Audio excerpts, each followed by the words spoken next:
Hello and welcome to my podcast. Do me a favor, subscribe to the John Keim Report wherever you get your podcast. You're watching on YouTube, hit that like button, hit that subscribe button. You can find us there as part of Empire Media. That's AMPIRE. Always much appreciated when you tune in. And don't forget, you can read my work on ESPN.com. I'll have a story up for the next couple of days about the state of the protection for Jaden Daniels. So the offensive line, but also protection, how's it, where's it at?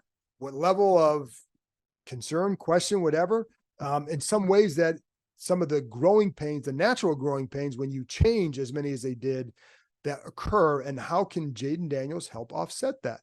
Now, so I'll get into all that on ESPN.com, so give that a read.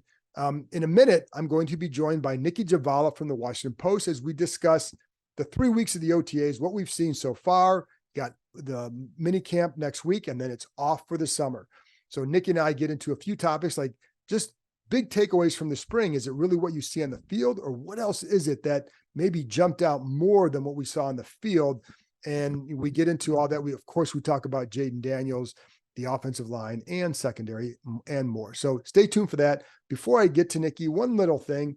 I'm going to be doing a private Zoom session for the gold members with former Washington tight end Logan Paulson. That's on June 13th at 7 p.m. Eastern time. So if you are a gold member, please join me and bring your questions. Well, you will have them for at least 30 minutes, and just bring your questions, whatever you want to know, learn more about the game of football, the X's and O's, about what he's seen from some of the players out in the field. He's been able to watch all the practices. Logan's as smart as they come. And anyway, and if you want to become a gold member, go to the Empire Media YouTube page. You'll see the word join and click on that. There's 3 levels of membership. Find the one you're comfortable with. But if you want to be a gold to join this chat, and I'm going to be doing more like that in the future, you can subscribe there. But again, 7:00 Eastern time on June 13th with former Washington tight end Logan Paulson. Anyway, that's all I got, folks. Here's my conversation with Nicki Jhabvala from the Washington Post. You can follow her on Twitter at Nicki, Jhabvala. All right, Nicki, first, before we get into all the important stuff, give us an update. Let's see some pictures of the little one. Of the little one? Can you see? Can you zoom over there? Yeah, you got a dog and a baby in there. You got a dog and a baby. There he is. Oh. What up, Julian? He's there just we go. Chilling. So if you're not watching, you just saw Nicki's, how old is he now? 10 weeks? 10 weeks today. He's double digits now, getting big. What is his 3-cone time at this point? We're still working on that. Okay. We're trying to shave off a second or so. Okay. But, he's working on it. He's got very fluid hips, it's quickness. Okay. Quicker than a hiccup, There you go. All the intangibles.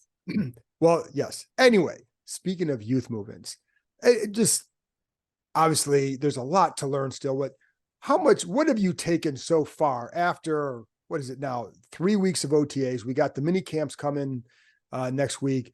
What have you taken so far from the OTAs? What's I guess your biggest takeaway so far? Biggest takeaway, I think we learned a bit more about the staff during this, just with the practice structure, the tempo of practices, how they want to do things, the types of players they're looking for, the play style they expect. I still think it's too early to really get a good glimpse of certain position groups and, certain players, like true glimpses. Like Jaden Daniels and the receivers, there's no tackling, so you're not really getting a full glimpse of what the offense could be, or how the big guys look in the trenches, or even how the running backs will really look, because there's no hitting yet. But you're able to see how they work with other players, work with teammates, kind of how they're experimenting, and as they get these guys reps, how are they moving guys around. I think one of the more interesting ones for me is, and we saw this a bit yesterday, is watching, special teams. How are they learning about this new kickoff rule? How are they adjusting? How are they trying to figure out the best types of players they need as returners? Because it's totally different, how they're going to handle the kickoffs from kicking perspective too, and coverage. So that's been interesting.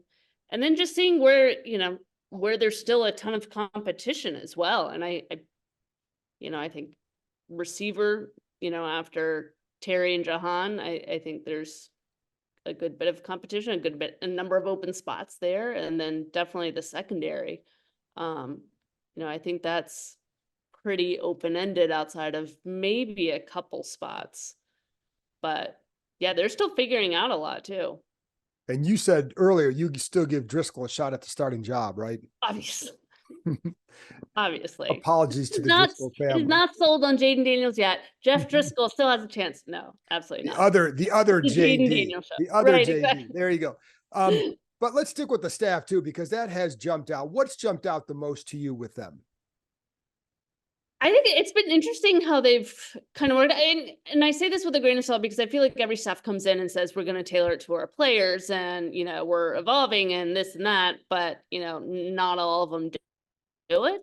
But I do think it's interesting that this staff isn't composed solely of guys that knew each other at previous stops. There's certainly some of that. There are guys that have worked together. There's some connections, but there's also a lot of coaches that met for the first time in this offseason. And I think that's kind of cool, just to bring on outside voices and get different perspectives and kind of pick different ideas that you can use within the scheme, both offense and defense. It's an interesting group, to have like Cliff Kingsbury as your OC and Dan Quinn as your head coach. Like these are not pairings I would have guessed normally. I don't know why really, but it just seems different. But they do seem to have a better rapport with players than perhaps the staff last season. I think that can always change if a team doesn't succeed. But so far, it is the happiest time in the NFL. Well, it is. But the funny thing is with Quinn and Kingsbury, some part of me thinks about like, I agree. On the other hand, Quinn is can be an outside the box type thinker for solutions that I'm not all that surprised, but the energy too. Yeah. I mean, Dan Quinn's an energizer bunny. Like he is always perky, always positive, always hyped. And I think the players feed off that. I think they feed off like the urgency and practices. I know you've written about it too, the bag drill that they do to open practice. I think guys like that.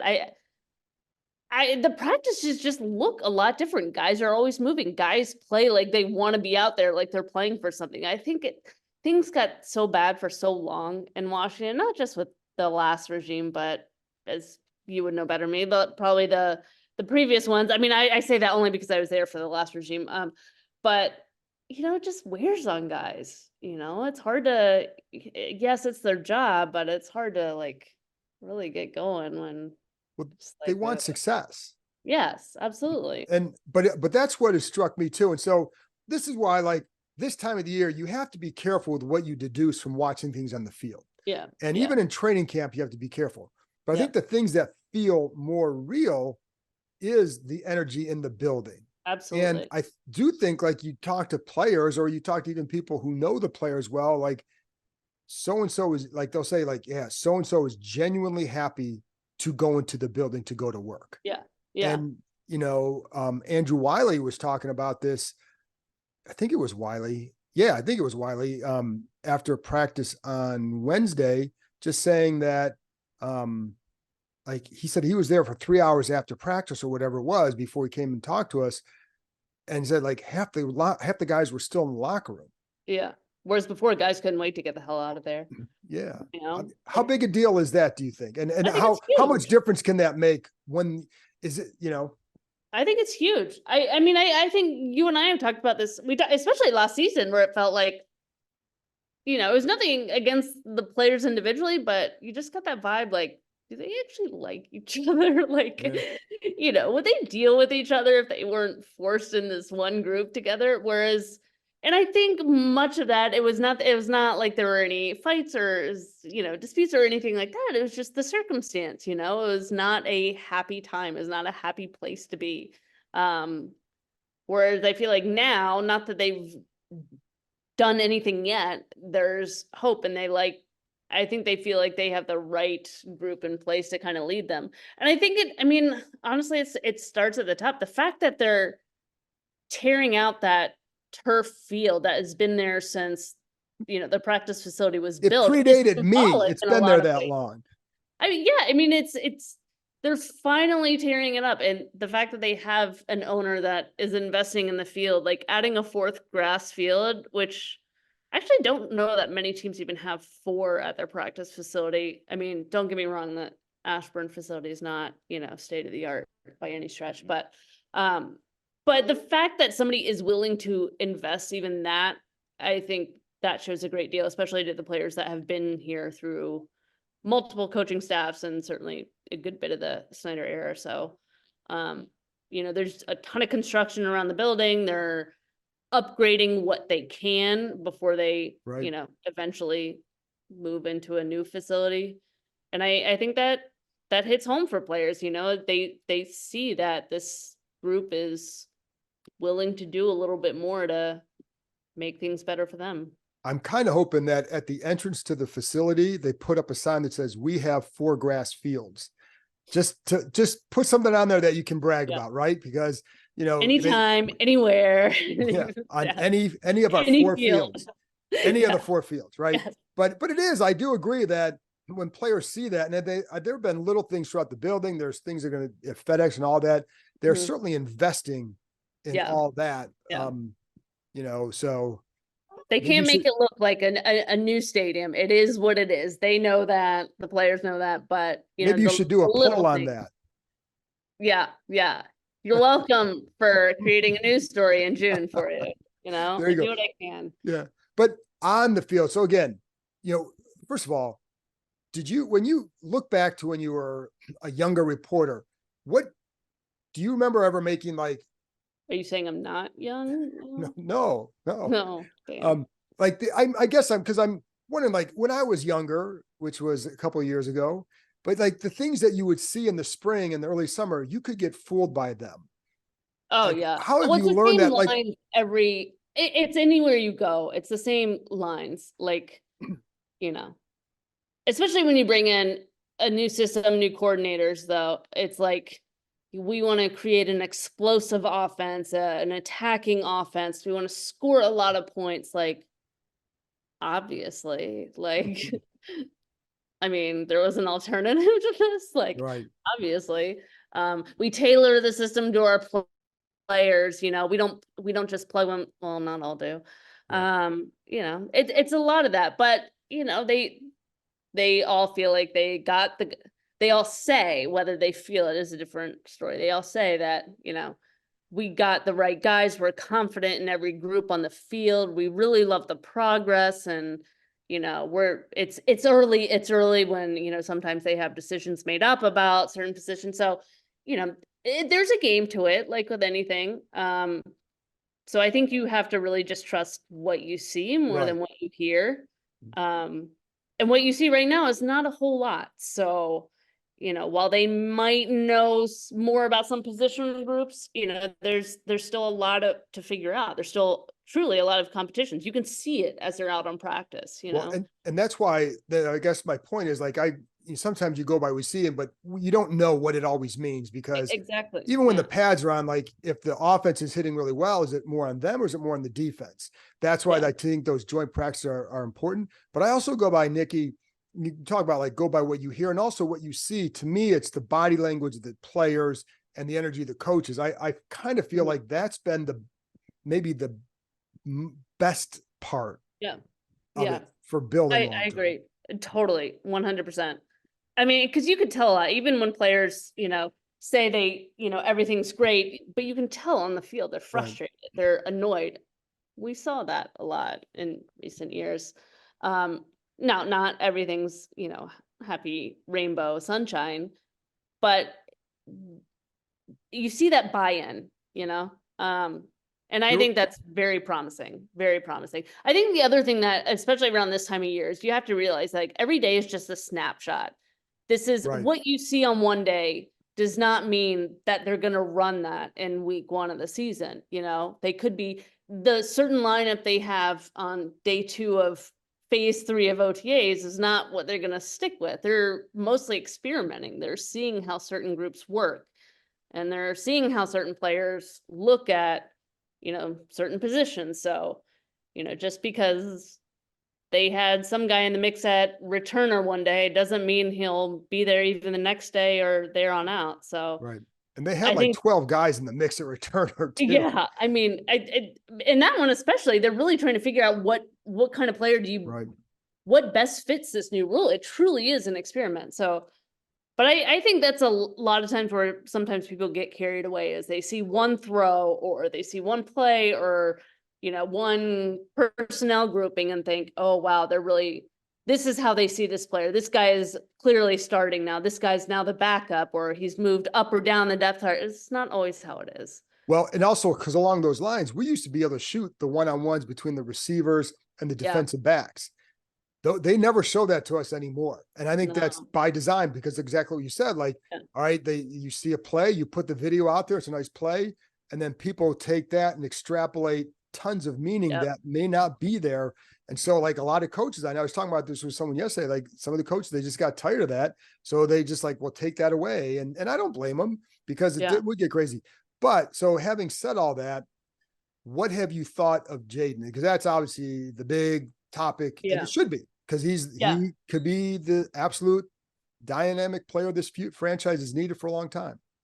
Yeah, I mean, I thought he's looked good. He looks comfortable, which I think is a big thing for a rookie coming in, especially at that position. It's such a pressure-packed position. He's looked comfortable. You see the traits of why any team would want him. The arm, the quickness, the mobility. You see how he interacts with the other players. It seems like there's a lot of respect there. It also seems comfortable. It doesn't seem forced like it can be with some guys. You see how he interacts with the coaches, and I think that's really good. You can see him asking questions. You can see the back and forth between him and Cliff Kingsbury and Tabitha Pritchard and others. So I think that's excellent. And then just hearing from teammates and coaches of how he's the first one in the building. I mean, you got to love hearing that. The rookie, he understands the significance of the role that he's in. Hearing how he stayed after practice to work on things with certain coaches, like, you got to like that. So, but beyond that, like, there's like we were just talking about, there's only so much you can glean. So, and I think what I take from it too is there are times where clearly there are going to be times where he's going to be a little bit not recognize what you're seeing because it's the first time that you see it, but you don't see a ton of indecision from him. You just don't see a lot of that. And I think that's that comfort level. And I think that's always a good thing. And I think, you see the accuracy, and you're not seeing the ball hit the ground a lot when he throws it. And I think those are all good signs for where he's at in his development to me. I mean, and even like, this is not against you, but I hate the whole thing about, the ball never hits the ground, because sometimes when it hits the ground, it's not the quarterback's fault, it's the receiver's fault. So like, all of that is like, you see it from some people and it becomes hyperbole, but you want to get into that? You want to get into that, Nicki? Yeah. Way to go. Well, okay. In fairness. So, but the reason why I even say it, because there was a time, and I've talked about this on here before, a couple of years ago in a December practice where on air, I was seeing the ball hit the ground. So it was, we have seen that a lot out there. That was really bad. And so that's when you say, oh my God. And so like but I think there's value in that, but yes, it's sometimes like Zach Ertz makes a really nice catch. But we also saw passes being airmailed a few years ago. And we were told like, well, it's on this. So you're not seeing that. You're seeing maybe more better. You've seen that from the backups. I won't name names. Well, you've seen that from the backups. Well, but I'm worried about number 5. That's the guy. So, and because if anybody else is playing other than 5, something's gone wrong. But but I do think like that stuff matters. We talked to the assistant coaches today. Is there anything that you picked up from talking, whether it's Tabitha or anybody else, about Jaden that maybe jumped out to you? That you're not saving for a story later. Yeah. I'm trying to think specifics. Talked to Brian Johnson a bit, and he's known Jaden for quite some time. And he was just mentioning like his work ethic and some of the challenges that rookie quarterbacks can face going in. And there wasn't really anything too specific, but it was just interesting to hear from their perspective, because somebody like Brian Johnson has played, coached, called plays, so he knows the position in and out. So just hearing how they view Jaden and how they're helping him, and how they're at least cognizant of some of the challenges he could face. Not all rookies face it. I thought that was good to hear. I thought it was, there were other stuff that wasn't necessarily about Jaden directly, but talking to Bobby Johnson, the offensive line coach, about how or what he's seen so far from the front five, how they're kind of viewing that left tackle spot, what you've seen out of Cornelius Lucas and Brandon Coleman, who are competing for that job. I thought some of that was interesting. Just what jumped out to you about that? I thought his comments about Brandon Coleman were pretty good. How he likes his development is still early. He was talking about some of the traits that they like and why they believe he could be at tackle as opposed to guard. He played both, obviously, in college, but a lot of people project him as a guard. And then talking about like Cornelius Lucas, how this is a guy that was undrafted. He's been a swing tackle his entire career, but he's also been in the league for 11 years, which is something pretty unheard of, especially in the trenches for an undrafted guy. So that spoke volumes to them. So yeah, little things like that, talking to Larry Izzo, the special teams coordinator, about how, how he's the whole kickoff rule change, like, rules his life right now. That's all he thinks about, and how you're trying to find all the unanswered questions as you go out and practice and kind of plug holes where you can. So just hearing how they're going about that, and Tommy Donatel, talking to him about the cornerbacks, how they're trying to figure out the puzzle pieces back there on the back end. Who else? Ken Norton, who's been around. So yeah, we got to talk to all of them. It's interesting. And with Bobby Johnson, and what do you think what should be the level of concern with the line and left tackle, what sense do you get from them?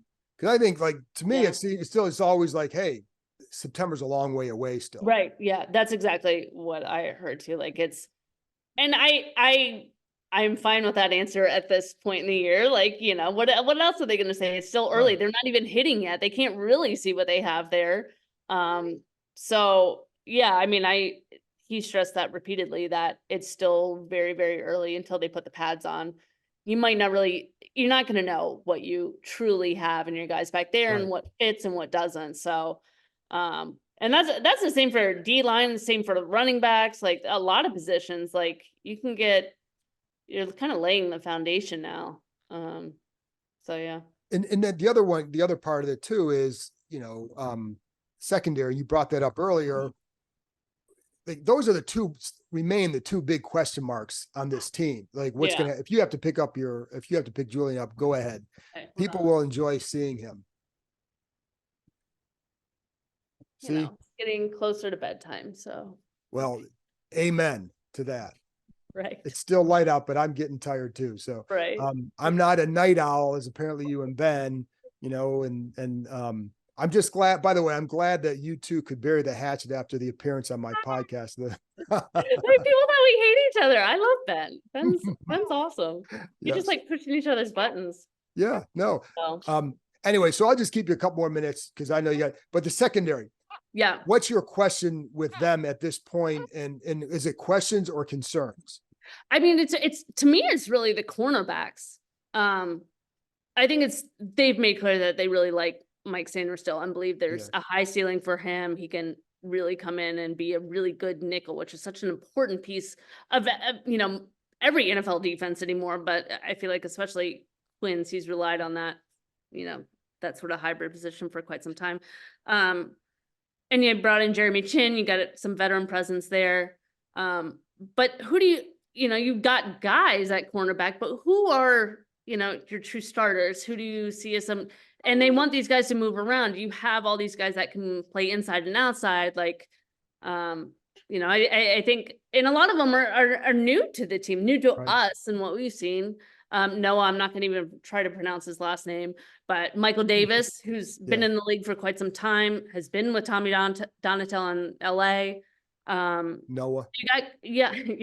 You got guys with length, you got smaller guys, you got speed, you got a little bit more power. So just seeing how they envision that back end will be interesting. And then seeing how some of the holdovers, Percy Butler, Derek Forrest at safety, like how do they kind of fit into this? Quan Martin, who I know you like, how do they fit into that puzzle back there? So I think that's one group that I'm really going to be watching in training camp because, over the last couple of years, I think outside of Kendall Fuller, it's just been so hit or miss and often a weakness. And have you watched Forbes much at all to like, is there anything that you've gleaned so far from him?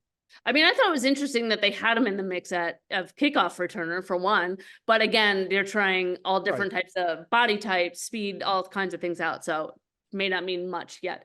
But to me, it's still kind of early. Like I'm always, when I'm watching him, I'm trying to see, like, does he appear more confident? Does he feel like, does it look like he's playing instinctually, or is he like hesitating at all? How are they using him? Is it mostly outside, or are they trying to utilize his speed? Because he does have good speed. To me, that's a lot of what I've been looking for. And it's still hard to say right now, It is. And that's why I say, like, that's why I say, I think the big thing to take away from the spring is just the freshness of everything that's going on out there. And I think the hope for them that Daniels provide, like, those are to me, the big takeaways, more than like, cause I always all separate Nicki from like short-term. And I agree, Julian, with that, but it's short-term gain this year versus potential for long-term growth. Right. And the potential for long-term growth, those are two different things. So like secondary offensive line at this time next year could look different than it does now. Yeah. So yeah, I agree. I think year 2 in this system is really when you'll start to see all of this, like their vision really start to take shape, because I think a lot of year 1, especially when you're starting from scratch, like this group is from the top down, like a lot of it will, you're going to be working out the kinks. Sorry, Becca. There you go. Listen, I am right now mining your son for clicks and downloads. Okay. So just turn him around. Let's get another look. Hi. Look at that. He's adorable. So like, all right, there you go. Yeah. With his Count Dracula hairline. I'm sorry, buddy. I didn't mean to. All right. Anyways, Nicki, I'll let you go. Take care, Julian. And as always, thank you very much for coming on. Of course. Thank you.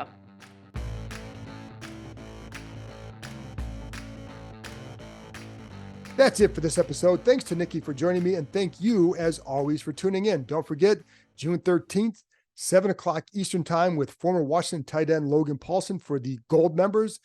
Do a private Zoom session for you guys. Join us there. Can't wait for that. That'll be a lot of fun.